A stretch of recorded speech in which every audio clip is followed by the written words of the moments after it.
Hermanos y amigos, que la paz de Dios sea con cada uno de ustedes. Tal vez los que están leyendo la Biblia en un año, podrán ver esta referencia que vamos a hablar el día de hoy. Es basado en primero de Samuel 28, primero de Samuel 28, para que puedan ver ahí la historia que vamos a ver el día de hoy. Entonces, la lección de hoy se encuentra en primero de Samuel 28, del 3 al 25. Y estaré comentando el pasaje conforme lo vaya leyendo. Le damos la bienvenida a todos, creo que están aquí con bien. Y esta historia se trata de Saúl y la adivina de Endor. Saúl y la adivina de Endor.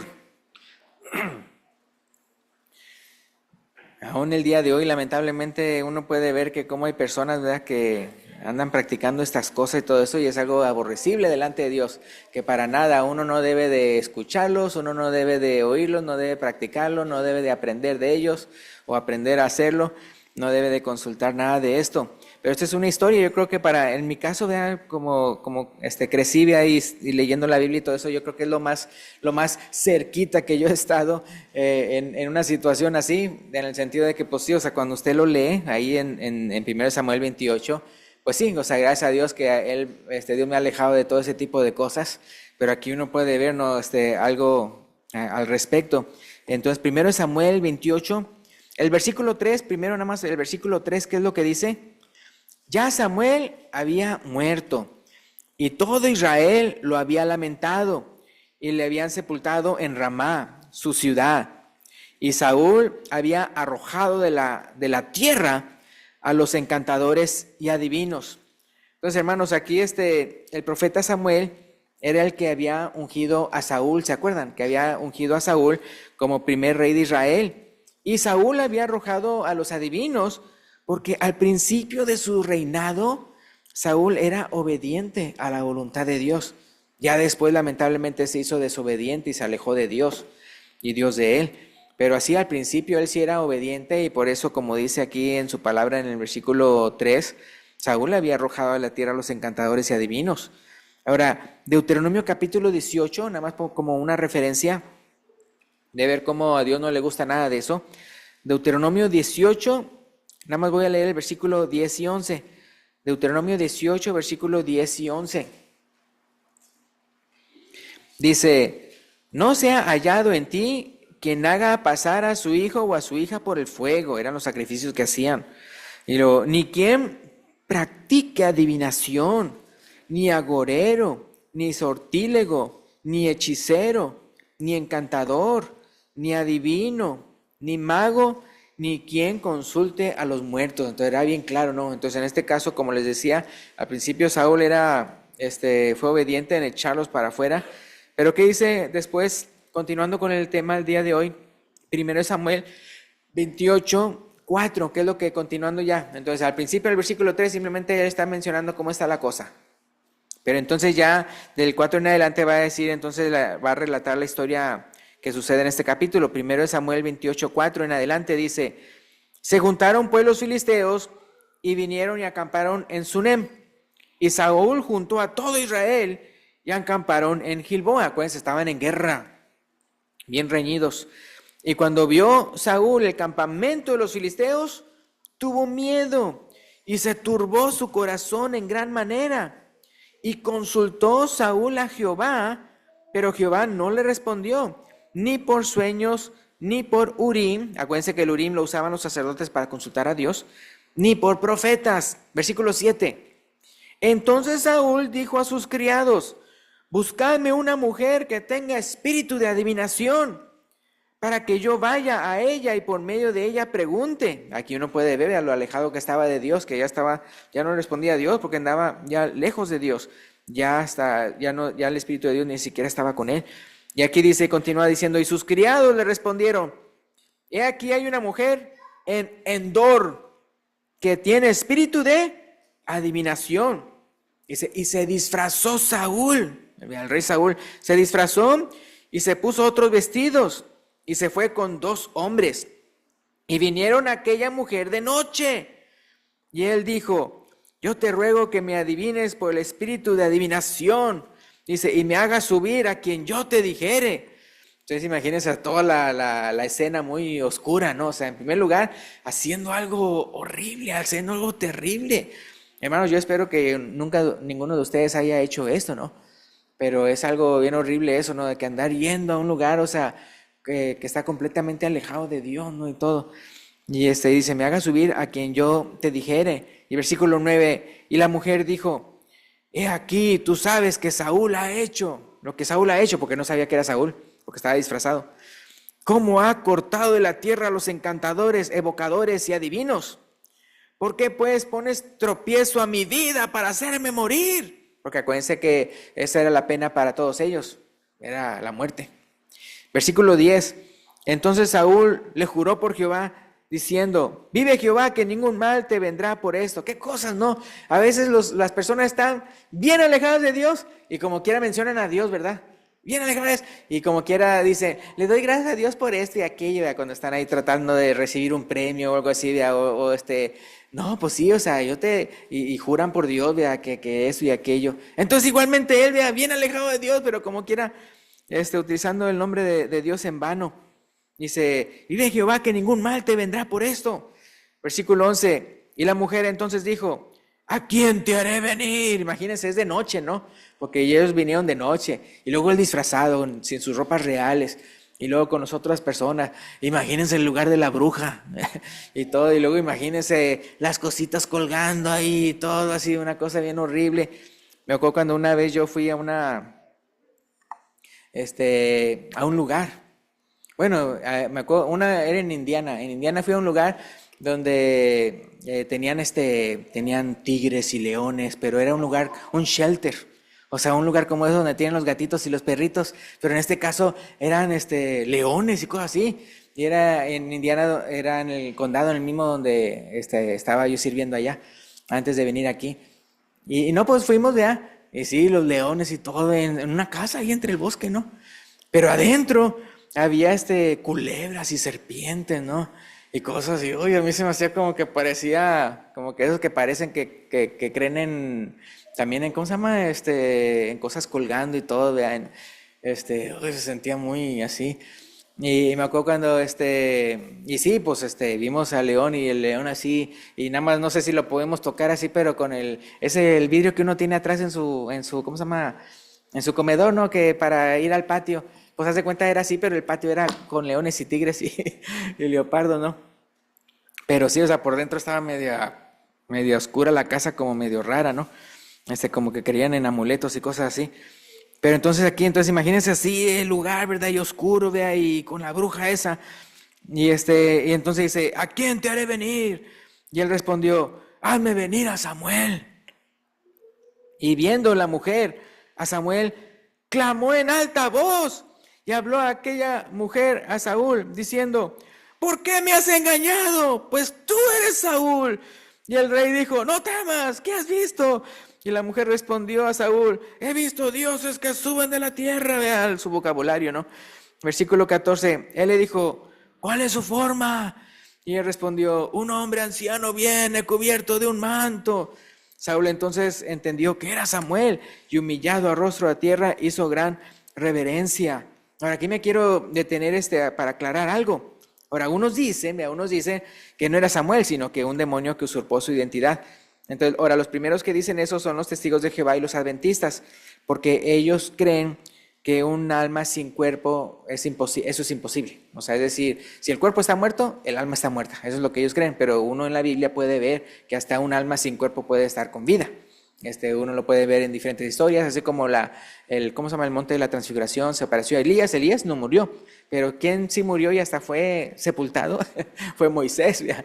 Y ahí lo podemos ver vivito y todo eso, ¿no? Y también tenemos otras, en donde claramente se ve que el alma sí puede vivir, aunque el cuerpo esté muerto. Pero ellos son de los primeros que dicen, no, esto no era Samuel. Los testigos de Jehová y los adventistas, por eso que creen eso, lo que les digo. Pero la Biblia, como les digo, enseña claramente que cuando nos morimos, ya hablando en el Nuevo Testamento, cuando nos morimos, vamos a la presencia del Señor o vamos a una especie, si es que somos condenados, vamos a una especie de cárcel esperando el día del juicio. Es decir, si vamos a Filipenses hablando de la esperanza que tenemos como cristianos, Filipenses 1, 21 al 23, Filipenses 1, 21 al 23. Dentro de esa historia macabra, quiero decirles esta esperanza del cristiano, ¿no? Filipenses 1, 21 al 23, ahí en el Nuevo Testamento. Filipenses 1, 21 al 23. Ahí cerquita, pues de donde leyó el hermano Steven, ¿no? Para la cena del Señor. Dice así, Filipenses 1, 21 al 23.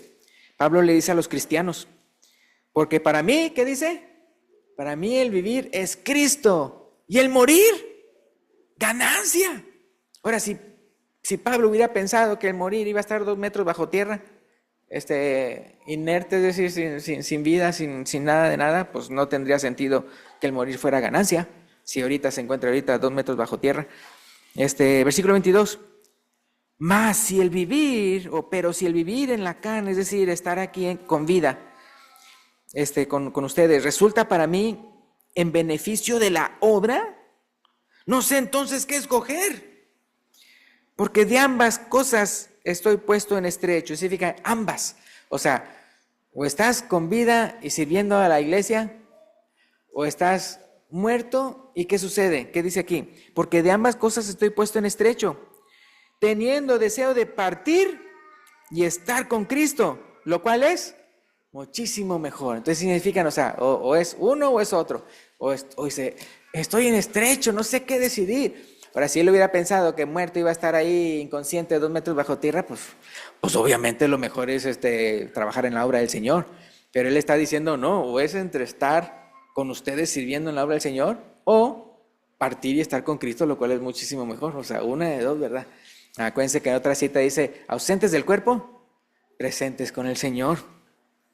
Entonces Pablo está diciendo eso, por eso dice que el morir es ganancia, porque estaría con el Señor, lo cual es muchísimo mejor.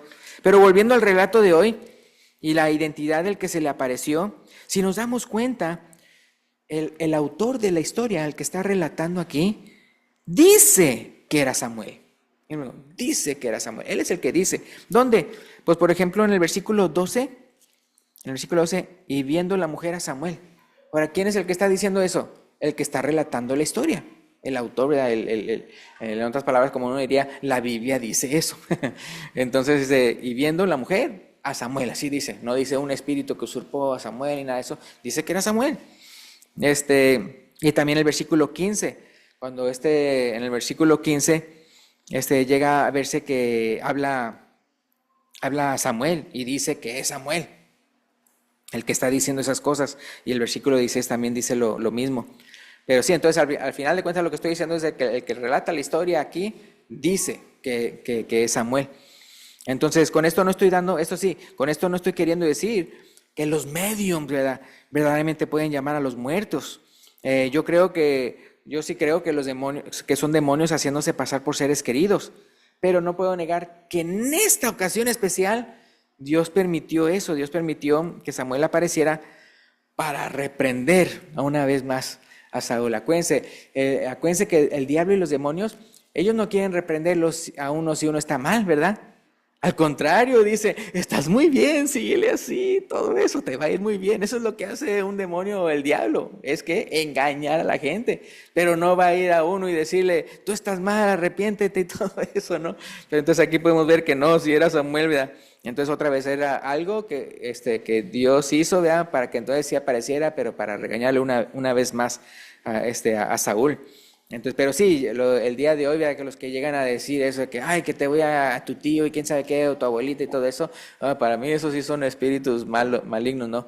Haciéndose pasar por familiares y todo eso. Entonces acuérdense, vea, usted no los debe oír, no los debe consultar, no debe aprender eso, no debe practicar nada de eso. Es muy importante. Acuérdense que el fin de ellos, se decía ahí en el Antiguo Testamento, cuando llegaban a la tierra que iban a poseer, era de matar a todos los que andaban ahí de adivinos y haciendo cosas de magia y todo eso. Ahora bien, la razón por la que la mujer pudo descubrir la identidad del rey Saúl, pues porque ella tenía el espíritu ¿de qué? De adivinación. Recordemos que en el Nuevo Testamento los endemoniados podían identificar a Jesús. ¿Se acuerdan en Marcos 3:11? Marcos 3:11 dice, Y los espíritus inmundos, al verle a Jesús, se postraban delante de él y daban voces diciendo: tú eres el Hijo de Dios, ¿verdad? Así mismo se acuerdan ahí en Hechos capítulo 16, versículo 16 y 7, de una muchacha que tenía espíritu de adivinación, ¿se acuerdan? Ahí en Hechos 16, 17, fíjense lo que dice: aconteció que mientras íbamos a la oración, o sea, Pablo y otros, nos salió al encuentro una muchacha que tenía espíritu de adivinación, o sea, estaba endemoniada y tenía ese espíritu de adivinación, el cual daba gran ganancia a los amos, adivinando. Esta, siguiendo a Pablo y a nosotros, daba voces diciendo: estos hombres son siervos del Dios Altísimo, quienes os anuncian el camino de salvación. Pero, hermanos, como no es bueno tener propaganda de parte del enemigo, digo, porque si está haciendo así propaganda, ¿qué van a pensar las personas? Pues es un adivino igual que ella. Sí, o sea, son de la misma. Pero no, entonces tanto Jesús como Pablo, que los reprendía y los sacaba para afuera. Ahora bien, la razón por la que la divina dijo: he visto dioses que suben de la tierra, es porque otra vez es el lenguaje pagano, ¿vea? Es el lenguaje que utilizan los paganos y que usan las adivinas. ¿Se acuerdan Nabucodonosor? En Nabucodonosor, no voy para allá, pero ¿se acuerdan la historia de Nabucodonosor? Cuando miró que Dios salvó a los que echó fuera, adentro del horno, ¿se acuerdan? Que estaba el horno bien ardiente. Entonces dice que cuando él miró, cuando vio que estaban con vida, dice: veo a uno semejante a hijo de los dioses, ¿verdad? Pero otra vez es el vocabulario de él. Entonces no es de que existan dioses, ¿vea? Sino que ese vocabulario de los paganos, ¿vea? Entonces cuando y en el caso de nosotros sabemos que unos dicen: no, pues seguro que era Cristo, o sea, Jesús, mira, antes de que él encarnara, ¿vea? En el Nuevo Testamento, así como cuando dice la palabra de Dios, ¿vea? Que se aparecía el Espíritu de Jehová, ¿vea? O el ángel de Jehová, de que llegan a rodearse ante el ángel de Jehová. Entonces viene siendo una teofanía. Pero aquí, volviendo otra vez a la historia en primero de Samuel 28, vamos a ver lo que dice del 15 en adelante. Del 15 en adelante. Ahora también, por ejemplo, cuando ya leímos que dice que Saúl entonces entendió que era Samuel, la palabra entendió no significa supuso, asumió o pensó, sino que significa que reconoció que sí se trataba del profeta Samuel. Pero yendo al versículo 15, dice: y Samuel dijo a Saúl. ¿Sí se fijan cómo el que relata la historia dice que es Samuel? Y Samuel dijo a Saúl, dice: ¿por qué me has inquietado haciéndome venir? Y Saúl respondió: estoy muy angustiado. Dice: pues los filisteos pelean contra mí y Dios se ha apartado de mí y no me responde más, ni por medio de profetas, ni por sueños. Por esto te he llamado, para que me declares lo que tengo que hacer. Versículo 16. Entonces Samuel, otra vez dice, entonces Samuel dijo: ¿y para qué me preguntas a mí, si Jehová se ha apartado de ti y es tu enemigo? Jehová te ha hecho como dijo por medio de mí. Porque ya le había advertido antes de que él muriera. Dice: pues Jehová ha quitado el reino de tu mano y lo ha dado a tu compañero David. Versículo 18. Como tú no obedeciste a la voz de Jehová, ni cumpliste el ardor, dice, ni cumpliste el ardor de su ira contra Amalec, por eso Jehová te ha hecho esto hoy, ¿verdad? Ahora aquí me voy a detener aquí para hacer una aplicación para nosotros, Ahora, cuando sientas que Dios se ha apartado de ti, examínate y pregunta por ti, pregunta por qué, ¿verdad? O sea, él estaba así, Dios se ha alejado de mí, Dios se ha alejado de mí. Y yo, pues sí, por desobediente. Pero entonces sí, o sea, cuando uno sienta como que Dios se ha alejado, examínate, pregúntate por qué, ¿verdad?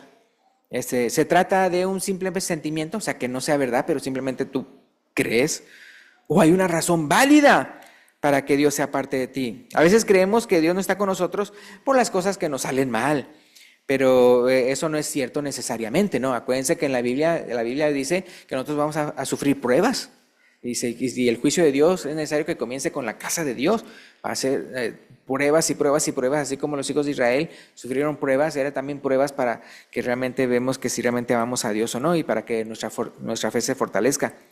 Pero si tú verdaderamente andas por mal camino, es decir, la razón por la que sientes alejado a Dios es porque tú te alejaste de Él, entonces, ¿verdad? ¿Qué es lo que tienes que hacer? pues arrepentirte y acercarte arrepentirte y acercarte a Él, no hacerle como ese Saúl, que nada más quería consultar a Dios, pero nada más lo quería consultar a Dios, pues, pero para ganar la batalla, o sea, es decir, por conveniencia, pero no estaba buscando a Dios para arrepentirse, para decirle, Señor, lo siento, ¿verdad? Ahora sí voy a hacer tu voluntad. Ahora, tal vez tú dirás, hablando de lo que está haciendo Saúl aquí, de andar ahí con una divina y todo eso, tal vez tú dirás, pues yo no estoy apartado como Saúl, ¿verdad? No estoy tan apartado como el que es idólatra o el que anda consultando a los muertos, ¿verdad? No, esos sí están peores, ¿verdad? No como yo. Tal vez uno dirá. Pero fíjate que como lo que dijo Samuel a Saúl cuando todavía estaba en vida, este Samuel, en 1 Samuel 15, 22 y 23. Eso nada más para que si usted está pensando, yo no estoy tan mal, ¿verdad? Como Saúl. No, fíjense lo que dice 1 Samuel 15, 22 y 23. Hablando de que como pecado es pecado delante de Dios, ¿verdad? Entonces dice, versículo 22, es 1 Samuel 15, 22 y 23. Y Samuel dijo, ¿se complace Jehová tanto en los holocaustos y víctimas, que era lo que hacían ellos, no los sacrificios, como en que se obedezca a las palabras de Jehová? Dice, ciertamente el obedecer es mejor que los sacrificios, y el prestar atención que la grosura de los carneros. Y fíjense, el versículo 23 lo que dice, porque como pecado de adivinación es la rebelión. Sí, desde el momento en que usted anda ahí de rebelde, es como si usted fuera un adivino. Dice, y como ídolos e idolatrías, la obstinación. O sea, si usted está de obstinado, haga de cuenta que usted está adorando ídolos. Haga de cuenta que para Dios es lo mismo. ¿Por qué? Porque está siendo obstinado, está siendo rebelde. Y dice, continúa ahí el pasaje, por cuanto tú desechaste la palabra de Jehová, Él también te ha desechado para que no seas rey, ¿verdad? Era una exhortación, ¿verdad?, que le había dado Samuel antes de que falleciera. Entonces imagínate, ¿verdad? Dios asemeja al obstinado con un idólatra. Porque está, ¿qué? Pues cometiendo egolatría. Sí, si uno es obstinado, significa que uno quiere hacer su propia voluntad, ¿no? Entonces eso es egolatría. Y asemeja al rebelde con un adivino, ya que prefiere el consejo de espíritus engañosos que el de Dios. Pues sí, el que está rebelde, ¿a quién le está haciendo caso? Pues al diablo. Entonces, pues sí, pues entonces como que si fuera un adivino. ¿Por qué? Porque está consultando y haciendo lo que el diablo quiere, en vez de obedecer a Dios, ¿ya? Entonces, por eso es muy importante ver, o sea, lo que dice la palabra de Dios. Entonces, continuando ahí con el pasaje de 1 Samuel 28, pasemos al versículo 19. Pasemos al versículo 19 en adelante. Dice, y Jehová entregará a Israel también contigo en manos de los filisteos. Y mañana estaréis conmigo, o sea, en el Seol, en el lugar de los muertos, tú y tus hijos. Y Jehová entregará también al ejército de Israel en manos de los filisteos. En otras palabras, van a perder, y ustedes van a perder su vida. Versículo 20. Entonces Saúl cayó en tierra, cuán grande era, y tuvo gran temor por las palabras de Samuel, y estaba sin fuerzas, porque en todo aquel día y aquella noche no había comido pan. Versículo 21. Entonces la mujer vino a Saúl, y viéndolo turbado en gran manera, le dijo, he aquí tu sierva ha obedecido tu voz, y he arriesgado mi vida, y he oído las palabras que tú me has dicho. Te ruego pues que tú también oigas la voz de tu sierva. Pondré yo delante de ti un bocado de pan para que comas, a fin de que cobres fuerzas y sigas tu camino. Y él rehusó diciendo, no comeré. Pero porfiaron con él sus siervos juntamente con la mujer, y él les obedeció. Se levantó pues del suelo y se sentó sobre una cama, y aquella mujer tenía en su casa un ternero engordado, el cual mató luego y tomó harina y la amasó y coció de panes sin levadura, y lo trajo delante de Saúl y de sus siervos, y después de haber comido se levantaron y se fueron aquella noche, ¿verdad? Ahora, ¿dónde se encontraba Samuel? Porque le dijo, van a estar conmigo. ¿Dónde se encontraba Samuel? Pues en el lugar de los muertos. Acuérdense que en el lugar de los muertos se le llamaba Seol o Hades, ¿verdad? El Seol o Hades. Ahora, ¿se acuerdan? ¿Se acuerdan? No tienen que ir para allá, pero en Lucas 16, 19 al 31, ¿se acuerdan que está la historia de Lázaro y el rico? ¿Se acuerdan? De Lázaro y el rico. Y a todo eso se le llama Seol. Pero ¿se acuerdan que ahí en Lucas 16, 19 al 31, se ve que dice Abraham, hay una gran cima, ¿verdad? O sea, cima no es para arriba, sino es con S, o sea, para abajo. Hay una gran cima o abismo que dividía en dos ese lugar. Que dividía en dos ese lugar. Entonces, a todo eso se le llamaba el Seol o el Hades. Pero estaba el lugar de tormento, o estaba el lugar donde iban los justos, lo que se llamaba el seno de Abraham. Y había una gran cima, es decir, nadie puede ir para acá, o nadie puede ir de aquí para allá. Pero a todo eso se llamaba el Seol, el lugar de los muertos. Pero entonces otra vez, como les digo, un lugar de tormento y el otro de consolación, porque Abraham dijo, aquí él, Lázaro, es consolado, ¿se acuerdan? Pero, hermanos, fíjense, una vez que Jesús triunfa ante el pecado y la muerte, Jesús tiene todo el derecho de llevarse con él a los suyos. Antes, ¿se acuerdan que había una separación entre Dios y el hombre? Y se acuerdan que en el tabernáculo y después el templo había una división entre el lugar santo y el lugar santísimo, ¿se acuerdan? Era el velo, vea. ¿Y qué pasó cuando Jesús murió? Se rasgó, ¿verdad? De arriba para abajo. Ahora sí hay entrada. Y la palabra de Dios lo dice como que también su cuerpo lo ilustra como que su cuerpo hubiera sido el velo roto. ¿Por qué? Porque él fue quebrantado su cuerpo, literalmente, ¿verdad? Entonces, ¿por qué? Para que entonces ahora sí hubiera entrada al cielo, al lugar santísimo. Entonces sí, bajo el antiguo pacto, pues estaba el lugar de tormento y el lugar es como se llama, el seno de Abraham. Pero ya, ¡fum!, ya ha habido ahora sí entrada al cielo. Es por eso que ya Pablo ya no habla que, bueno, pues voy a ir al seno de Abraham cuando me muera y todo eso, sino dice con Cristo, ¿verdad? Oye, ¿y dónde se encuentra Cristo? Ahorita, ¿dónde se encuentra? O sea, obviamente Él está entre nosotros espiritualmente hablando, ¿no? Pero con su cuerpo resucitado, está a la diestra del Padre intercediendo por nosotros. Y Pablo dice, vea, ausente del cuerpo, presente con Cristo. Entonces ahí está. Ahí, entonces, es la esperanza que nosotros ya tenemos, ¿verdad? Entonces, como les digo, antes había una separación entre Dios y el hombre, pero una vez que Jesús murió por nosotros, ¿verdad? Ese lugar, ese velo, ¡fum!, fue rasgado, ¿verdad? Fue completamente rasgado. No sin antes, ¿verdad?, que otra vez que Jesús muriera por nosotros, ¿verdad? O como dice, para terminar, lo que dice Hebreos 2:10. Hebreos 2:10. ¿Qué es lo que dice ahí? Hebreos 2:10. Hablando de lo que Jesús hizo. ¿Se acuerdan que les dije que como Él murió por nosotros, Él tiene todo el derecho de reclamar lo que es suyo? Entonces Hebreos 2:10 dice, porque convenía a aquel por cuya causa son todas las cosas. O sea, Jesús es la causa de todo. Y por quien todas las cosas subsisten, que habiendo de llevar muchos hijos a la gloria, perfeccionase por aflicciones al autor de la salvación de ellos. Por eso es que sufrió la cruz, para entonces por nosotros. Y es por eso que Jesús entonces nos decía a los cristianos que nosotros, el que quiera venir en pos de mí, niegue a sí mismo, tome su cruz, vea, cada día y sígame, vea. Entonces, pero otra vez, vea, lamentablemente en el caso de los que mueren sin Cristo, ellos sí esperan en el Hades, el lugar de los muertos, el día del juicio.